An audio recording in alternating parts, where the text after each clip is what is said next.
हम आम रूटीन में सन ब्लॉक इस्तेमाल नहीं कर रहे होते, सनस्क्रीन का इस्तेमाल नहीं कर रहे होते।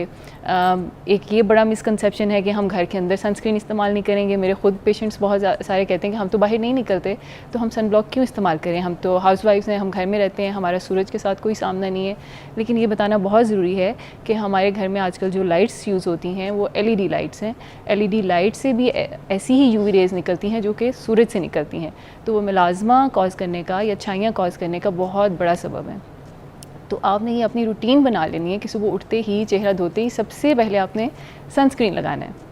तो अगर आप वो लगाते रहेंगे तो एक तो छाई से बचे रहेंगे, और इसके अलावा छाई को इलाज भी सनस्क्रीन से ही शुरू होता है। अच्छा, ये तो आपने लगाने वाली बात बता दी, कोई ऐसी खाने वाली चीज़ भी बता दें क्या आयरन डेफिशिएंसी जो हो जाती है जिसकी वजह से आपने कहा कि झाइयाँ हो जाती हैं ये प्रेग्नेंट औरतों को, तो क्या वो आयरन की गोलियाँ खा सकती हैं या नहीं? जी बिल्कुल। प्रेगनेंसी के दौरान प्रेगनेंसी के फर्स्ट ट्राइमेस्टर का मतलब है कि पहले 3 महीने उसमें हम ऐसी कोई मेडिकेशंस नहीं देते, इवन पैनाडोल भी खाने के लिए नहीं देते।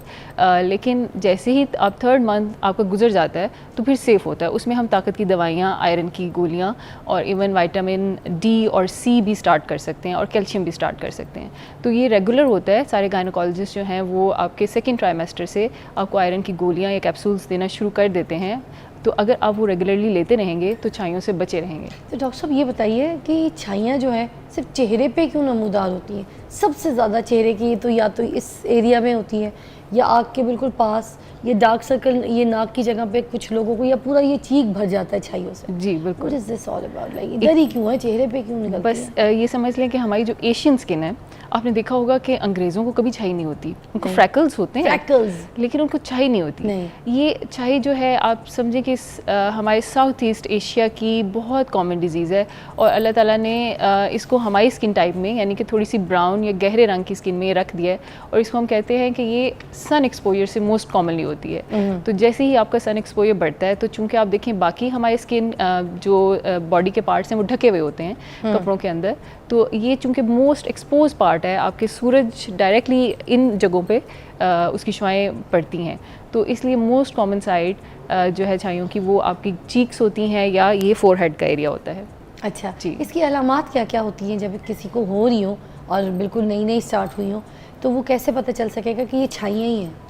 देखिए हल्का सा डिसपिगमेंटेशन शुरू हो जाएगा, हल्का सा गहरा रंग आपके चीक्स के ऊपर आना शुरू हो जाएगा, और कभी बाज़ुकात जो है वो हल्के से छोटे से स्पॉट से शुरू होती है छाई, और फैलते फैलते फैलते पूरे चेहरे को अपने लपेट में ले लेती है।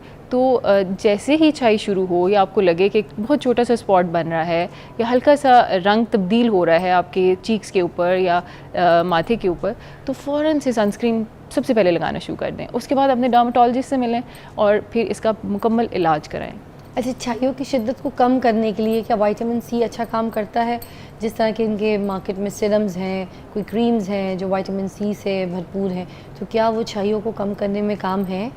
मोस्टली बहुत अच्छा काम करता है, लेकिन हमने ये भी देखा है कि कुछ लोग क्योंकि विटामिन C एक एसिडिक एजेंट है, तो मतलब थोड़ा सा चुभने वाला एजेंट है, तो कुछ लोगों की स्किन में बड़ा स्वेयर रिएक्शन भी करता है और कुछ लोगों को बिल्कुल सूट नहीं करता, और 1-2 एप्लीकेशंस के बाद ही छाई पहले से ज़्यादा गहरी हो जाती है कुछ लोगों के अंदर। तो इसलिए मैं ज़रूर अपने पेशेंट्स को कहती हूँ कि आप विटामिन C को लगाने से पहले अपने कान के पिछले हिस्से में चेक कर लें। 48 घंटे पहले कान के पिछले हिस्से में 2 ड्रॉप्स लगाएं और देखें आपको कोई ख़ारिश, कोई चुभन, कोई इचिंग होती है या नहीं। अगर कोई रेडनेस और इचिंग नहीं होती तो फिर आप सेफली इसको अप्लाई कर सकते हैं अपने चीक एरिया में भी। अदरवाइज़ आपने अप्लाई नहीं करना, क्योंकि जब एक दफ़ा डार्क हो जाता है मेलाज़मा तो फिर उसको ट्रीट करते करते बहुत टाइम लग जाता है। अच्छा, ये कुछ लोगों को कुछ ऐसे प्रोडक्ट्स, कुछ ऐसे फेस वॉश, कोई क्रीम्स वगैरह जो है उसकी वजह से भी हो जाता है?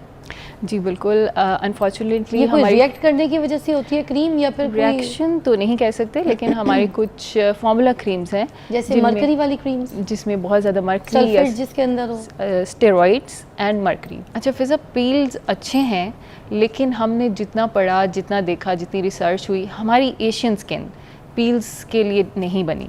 हमारी स्किन में बहुत जल्दी पिगमेंट आता है, पील्स होते हैं एसिडिक, वो आपकी ऊपर वाली स्किन की लेयर को उतार देते हैं। तो हमने देखा कि जब भी हम मिलाजमा के लिए पील्स यूज़ करते हैं तो मिलाजमा डबल होकर वापस आ जाता है। अच्छा, कुछ लोगों के दिमाग में ये बैठा है कि जब तक कि ऊपर के स्किन की एक लेयर नहीं उतरेगी, साफ़ नहीं होगी, तो तब तक के अंदर की जो जवान फ्रेश स्किन है वो सांस नहीं लेगी। इसमें क्या सच्चाई है? अच्छा, इसमें सच्चाई है, लेकिन टू सम एक्सटेंट इसको आप स्क्रब से या एक्सफोलिएशन से आगे नहीं लेके जा सकते। लाइक अगर आप हफ्ते में एक दफ़ा स्क्रब कर लें या एक्सफोलिएशन कर लें या कॉफ़ी और चीनी का मास्क ही लगा लें तो आपकी वो जो superficial dead layer of skin है वो उतर जाती है। इससे कॉफ़ी चीनी के मास्क को जो लगाना है थोड़ा मसाज करके लगाना, मसाज करेंगे तो उससे आपकी जो डेड लेयर है जिसने एक डलनेस का मास्क आपको दिया होता है वो उतर जाती है। लेकिन अगर आप स्ट्रॉन्ग पील्स यूज़ करेंगे तो फिर आपकी पिगमेंटेशन या अच्छाई जो है वो बढ़ने के चांसेस हैं या बनने के चांसेस की अलग। बिल्कुल। एक कॉल है, शामिल करते हैं। अस्सलाम वालेकुम जी। आप जी बेटा, क्या पूछना चाहेंगी? डॉक्टर कंजा हमारे साथ मौजूद है, डर्मेटोलॉजिस्ट। वो ना अभी मेरे चेहरे पे वो सही है, बहुत ज़्यादा है, तो आती है टोटली आती है, वो जान ही ज़्यादा बढ़ जाती है, तो आप प्लीज़ हमें बता दी सकती थी।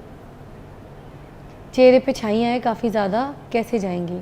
एक और कॉल है, उनका भी जवाब साथ दीजिएगा। अस्सलाम वालेकुम जी, कौन है? कुलसुम जी। कुलसुम बीबी। जी कुलसुम जी, क्या पूछना चाहेंगी? मैं पूछ रही थी पूरी ये जो टीके और गोलियां इस्तेमाल करते हैं क्यों होते हैं? आवाज़ नहीं आ रही।